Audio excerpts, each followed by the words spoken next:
All right, listen to me. If you don't know where you're going, you're already lost.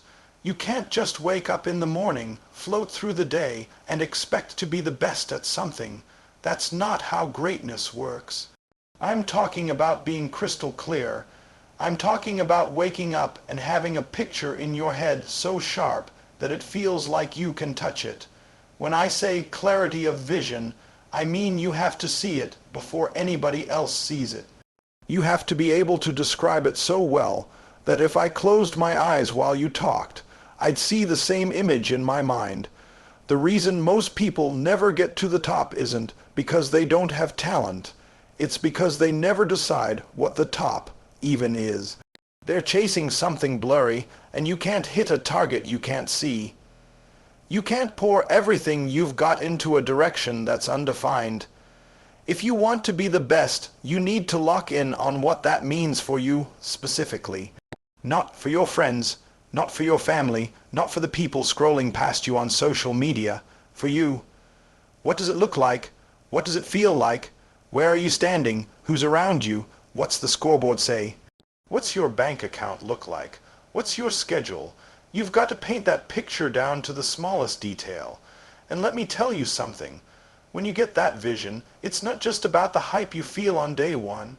It's about the decisions you start making from that moment forward. If you're serious, every choice has to filter through that vision. Every opportunity, every relationship, every late night craving to binge, watch or scroll. Ask yourself, does this get me closer or farther away from what I said I wanted? And if it's not moving you forward, it's moving you backward. There is no neutral when you're aiming for the top. I know some of you think this is just motivation talk, like I'm just trying to hype you up. But I'm telling you from experience, when you define your goal so clearly that you can't ignore it, you stop wasting time. You stop saying yes to everything and start saying yes to the right things. You start waking up earlier, staying later, reading more, studying harder, not because somebody's making you, but because the picture in your head won't let you rest. I've met people with incredible potential who never became great because they didn't take time to define what they were chasing. They were talented, but they were scattered. They'd work hard for a week, then disappear for 2 months. They'd get excited about one thing, then jump to another before they mastered it. You can't be the best if you're treating your dream like a hobby. You have to treat it like oxygen, like you can't live without it. That's what clarity does. It turns a wish into a mission, and let's be real. Clarity doesn't mean it's going to be easy. It means it's going to be worth it. Because when you're clear, the grind feels different. You're not just working, you're building something you've already seen in your mind. Every rep, every page, every hour, it's not random, it's intentional. That's why some people can push through pain and exhaustion. They've already been to the finish line in their head, so their body just follows. Some of you, your problem isn't skill, it's focus. You're trying to be great at everything, and as a result, you're great at nothing. Clarity forces you to choose. It forces you to let go of distractions disguised as opportunities. It's saying, this is the lane I'm running in, and I'm not swerving. And the more narrow that lane, the faster you can go. You're not spreading your energy across 10 directions. You're pouring it all into one. That's how you catch people who started ahead of you. Now, I know what you're thinking. What if I choose the wrong thing? Let me help you out. There's no such thing as the perfect starting point. You pick something that sets your soul on fire. You lock in, and you give it everything. If along the way you need to adjust, you adjust. But you don't just sit on the sidelines waiting for the universe to give you a sign. The sign is that you woke up today with a dream in your chest. That's enough to get moving. The truth is, when you have a clear vision, people start treating you differently. They can see it in your eyes, in the way you carry yourself. You start walking into rooms with purpose. You stop begging people to believe in you. because your conviction speaks louder than any sales pitch. And the crazy part, people want to follow clarity. They want to be around someone who knows exactly where they're going, because most people don't. So not only are you building your dream, you're pulling others into it. But it starts with you getting honest about what you want, not what's safe, not what's realistic, not what other people think is appropriate for you, what you actually want. If it scares you, good. If it feels too big, even better. That means it's worth chasing. You have one life. Why aim for average when you could aim for best? Here's the part you've got to understand. Clarity is not a one-time decision. You don't just write your goal once and call it a day. You revisit it. You refine it. You remind yourself every single morning and every single night why you're doing this. You keep that vision in front of you so when life hits, and it will, you don't lose your direction. Because the storm is coming. The question is, will you still be moving toward the vision when it passes? So if you're serious about becoming the best at anything, you need to walk out of here today knowing exactly what that looks like for you. Write it down, speak it out loud, picture it until it feels real, then live like it's already yours. Because the truth is, the moment you see it clearly, the moment you decide you're not stopping until you get it, that's the moment you've already won. Listen to me. There's a big difference between just putting in time and putting in the right kind of time. You can't just show up and expect to be the best. You can't just clock hours and think that's enough. I've seen people spend years doing something and still be average because they never learned how to practice with purpose. If you're serious about being the best, you've got to get comfortable with the word deliberate. That means every rep, every drill, every study session, every meeting. It's all done with a target in mind. The problem with most people is they think effort is enough. They pat themselves on the back just for showing up. But showing up is the minimum. What are you doing when you show up? Are you going through the motions, or are you pushing yourself past your comfort zone every single time? Because let me be real with you, there's no magic in comfort. There's no growth in good enough. The best don't just work hard. They work smart, intentional, and focused. If you want to be the best, you've got to treat practice like the main event, not just the warm-up for the real thing. You think champions become champions when the lights are on. No, they become champions in the dark, when nobody's watching, when nobody's clapping, when nobody even cares. They're not waiting for game day to flip a switch. They've been living at that level every single day, so when game day comes, it's just another Tuesday to them. You have to be obsessed with improving the little details. It's not enough to do what you're already good at. You've got to attack your weaknesses like they're the one thing standing between you and the top. And here's the thing, most people don't want to do that. They avoid the stuff they're bad at because it feels uncomfortable, because it's not fun, because it makes them feel less than. But that's exactly why the best separate themselves. They lean into the uncomfortable. They live there. When I say relentless, I mean you've got to show up to practice on your worst days with the same intensity you bring on your best days. You don't get to pick and choose when you're going to give your all. You can't be the best if you're only locked in when the mood hits you. There are going to be days when you're tired, when life's hitting you from every angle, when you'd rather be anywhere but grinding, and that's exactly when it counts the most. I've met people who are talented enough to dominate, but they lose because they're inconsistent. They work hard for a while, then they coast. They go 100% when it's new and exciting, then 40% when it gets boring. And I need you to hear me. Anybody can give effort when it's fun. The best give effort when it's miserable. That's the difference. And let's talk about focus. I'm not talking about working for 3 hours while checking your phone every 5 minutes. I'm talking about shutting everything else out and being locked in so deep that the rest of the world disappears. That's where the breakthroughs happen. You're not just putting in time, you're putting in quality. And quality comes from being present in what you're doing. You've got to be honest with yourself about your level of focus. A lot of you think you're working hard, but if I watched you for one day, I'd see you wasting half your energy on distractions. You can't be the best and be half distracted. You can't be the best and be sort of paying attention. You've got to be surgical about how you spend your energy and listen. Repetition without reflection is just spinning your wheels. You've got to evaluate after every single session what worked, what didn't, what needs to be adjusted. The best don't just repeat, they refine. They're constantly making micro adjustments to get better. They're never satisfied with good enough because good enough is the enemy of greatness. I know some of you are thinking, but I'm already working hard. I get it, but here's the thing. Hard work without direction is like running on a treadmill.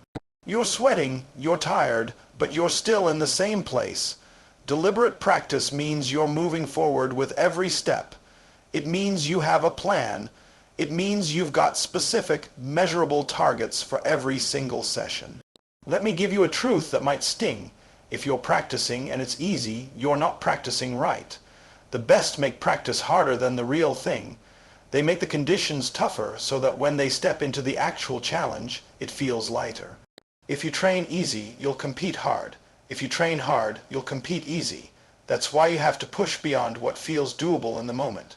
You're building capacity, not just skill. You've also got to learn how to practice when you're alone. Some of you only work hard when there's a coach yelling at you, when there's an audience, when there's accountability. But greatness requires private discipline. When there's no one around, no one watching, no one checking in. That's when your true level shows. Because that's when it's just you and your standard. I've seen too many people rely on motivation to carry them through practice.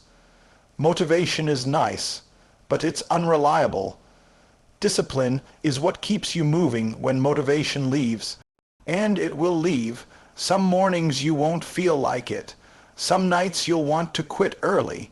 But discipline says we're staying until the work is done, no matter what. And here's the real kicker. You have to love the process more than the result. If the only time you feel alive is when you're holding the trophy, you won't last. The best fall in love with the grind. They love the early mornings, the late nights, the repetition, the sweat, the silence, the soreness. Because they know that's where the magic happens.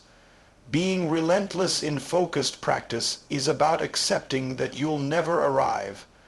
There's always another level, another gear, another layer of mastery to uncover. That's why the best don't stop after they hit a milestone. They reset the bar and go again. They're not afraid to start over at a new level of difficulty because they know that's the only way to keep growing. So if you want to be the best at anything, stop practicing to look busy and start practicing to get better. Stop waiting for motivation and start building discipline. Stop doing what's comfortable and start attacking what's hard. Make every rep, every second, every ounce of effort count. And when you feel like you've got nothing left, give just a little bit more, because that little bit more is what separates the best from everybody else. Life is not static. The moment you start thinking you've got it all figured out, that's the moment life will throw you a curveball you didn't see coming. I don't care how talented you are, how much you've studied, or how much experience you've got. If you can't adapt, you're going to get left behind. The world is moving too fast for you to hold onto an old version of yourself. The best at anything are not the ones who just mastered a skill and stayed there. They're the ones who stayed curious, stayed hungry, and kept evolving no matter how high they climbed. You've got to understand something. Your path to the top is not going to be a straight line. You're going to start out thinking it's going to look a certain way, and then life's going to start flipping the script. You're going to face setbacks you didn't plan for, competition you didn't expect, and opportunities that might look nothing like what you had in mind.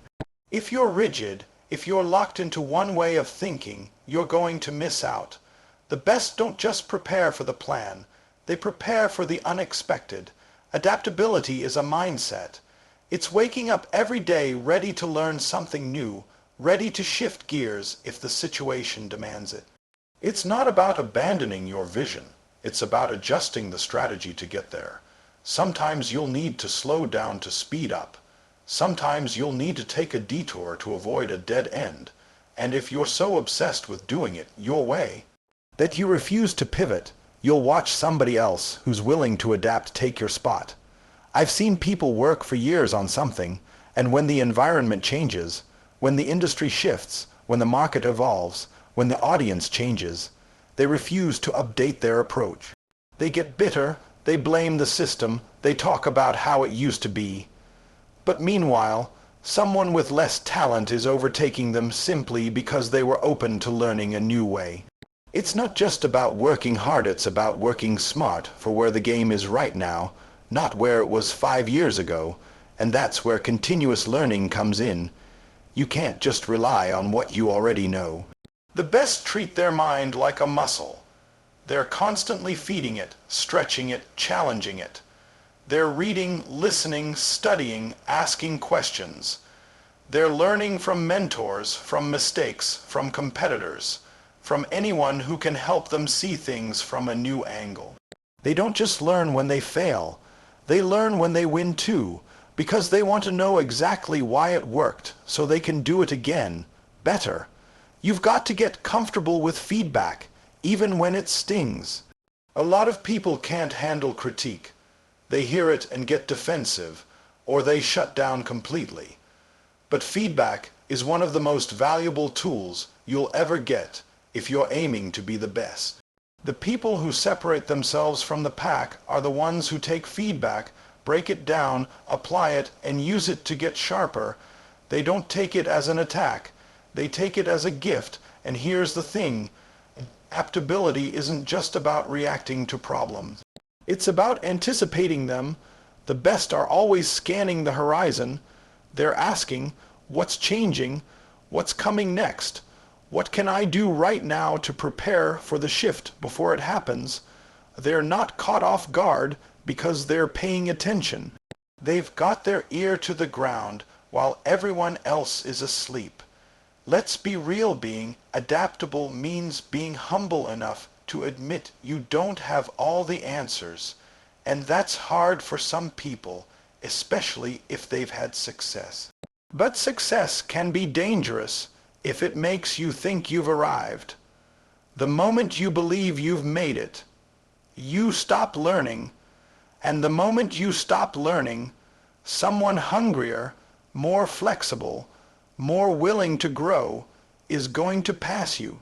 Sometimes adapting means letting go of old habits, old systems, old ways of thinking that used to work for you. And that's tough because those old ways might have been the thing that got you this far. But just because something got you here doesn't mean it's going to take you there. You've got to be willing to release what's familiar to reach what's next. I've been around people who would rather sink with the ship than change course because they were too prideful to admit they needed a new approach. And then I've been around people who were willing to tear the whole thing down and rebuild if that's what it took to get better. Guess which ones ended up at the top? Adaptability also means you can handle pressure. When the plan changes last minute, when things go wrong, when the timeline gets cut in half, you can't freeze. You can't panic. You've got to be able to shift from plan A to plan B to plan Z without losing momentum. You've got to be flexible enough to bend without breaking. And let me tell you something. You can't fake adaptability. You can't just say, I'll figure it out, and then crumble the moment things get messy. You've got to train yourself for it. That means putting yourself in situations that challenge your thinking. It means trying new methods, new environments, new tools. It means practicing getting comfortable in discomfort, so that when the real test comes, you're ready. You have to stop seeing change as a threat and start seeing it as an opportunity. Change is the thing that levels the playing field. When the rules shift, everybody's back at zero for a moment, and the ones who adapt fastest are the ones who take the lead. Instead of complaining about change, ask yourself, how can I use this to my advantage? That's the question the best are asking. And here's the part most people miss: adaptability and continuous learning aren't just professional skills. They're life skills. They make you a better friend, a better partner, a better leader, because when you're adaptable, you listen more. You empathize more. You understand that there's more than one way to see the world, and that makes you stronger in every area of your life. So when we talk about being the best at anything, don't think it's just about locking into one path and grinding until you hit the finish line. It's about knowing where you're going but being willing to take a new road to get there if the old one's blocked. It's about learning something every single day that makes you sharper, faster, more effective. It's about not just surviving change, but thriving in it. Because the truth is, if you can learn faster than your competition, adapt quicker than your competition, and apply new knowledge better than your competition, there's not a single person who can stop you from becoming the best. Everybody wants to talk about success when it feels good. Everybody loves to talk about winning when the lights are bright, the music's playing, and the energy is high. But I'm going to tell you the truth. Being the best has way less to do with the days when everything is going right, and way more to do with the days when it's falling apart. The days when you're tired. The days when the plan blows up in your face. The days when nobody's cheering, nobody's noticing, and you're questioning whether it's even worth it. That's when resilience and self-discipline matter most. Resilience is your bounce back. It's your ability to take a hit and not just get back up, but get back up stronger. Anybody can look like a champion when they're on a winning streak. But when you lose, when you get embarrassed, when you fail publicly, that's when we see what you're really made of. The best don't stay down long. They take the punch, they feel it, but they don't let it define them. They get back up, adjust, and go again. And don't get it twisted. Resilience isn't about pretending nothing hurts. It's not about walking around like you're bulletproof. It's about feeling the weight, acknowledging the setback, but refusing to let it stop you. You take the lesson, you carry the scar, and you keep moving forward. That's how you build grit. That's how you become unshakable. Now, resilience is half the equation. The other half is self-discipline, and I'll be honest, self-discipline is not glamorous. It's not exciting. It's boring. It's doing the thing you said you would do long after the mood you said it in has left you. It's making the hard choice every single day without looking for applause. It's setting your alarm, getting up, and handling business whether you feel like it or not. Self-discipline is what keeps you consistent when motivation fades, because motivation will fade. I don't care how fired up you are right now, there's going to come a day, probably sooner than you think, when you won't feel like doing the work. Your body's going to say no. Your emotions are going to say no. Life is going to give you a perfectly reasonable excuse to quit early or skip a step. And that's the moment self-discipline kicks in and says, we're still doing it. Period. The best don't rely on willpower. They build systems. They create habits that remove the option of quitting. They know exactly what they're doing tomorrow before tomorrow gets here. They have structure in place so they don't have to make the same decision over and over. They've already decided. That's why it looks like they have superhuman consistency. It's not magic, it's discipline, and here's the truth. Discipline is freedom. I know it sounds backwards. Most people think discipline is about restriction, about rules, about saying no. But discipline is what allows you to live the life you actually want. Without it, you're a prisoner to your impulses. With it, you can choose your future on purpose. But let's keep it real. Discipline is a grind. You're going to have moments where you feel like you're missing out. Your friends are going to be out having fun while you're studying, training, working. You're going to have to say no to opportunities that don't align with your vision. And in the moment, that's going to sting. But I promise you, nothing feels better than looking back and knowing you paid the price for your dream and now you're living it. Resilience and discipline feed each other. When you get knocked down, resilience gets you back up. But without discipline, you won't stay consistent long enough to recover your momentum. And when discipline starts to feel heavy, resilience reminds you why you're carrying it in the first place. Together, they're the reason the best don't just reach the top. They stay there. You've got to accept that there's no shortcut here. Resilience comes from going through hard things. Discipline comes from choosing the hard thing on purpose. You can't develop them in comfort. You've got to put yourself in situations where you're tested. You've got to practice showing up no matter what. You've got to learn how to take disappointment without losing focus. I've seen people quit when they were inches from a breakthrough. They went through so much pain, so much work, so much sacrifice. But they didn't have the resilience to take one more hit or the discipline to show up one more day. And because they stopped, they never got to see what was on the other side. Don't let that be you. If you're going to be the best, you've got to build the kind of character that can carry success when it comes. Because success will test you just like failure will. You think it's hard to grind when you're broke. Try grinding when you're comfortable. Try staying hungry when you've already got what you once prayed for.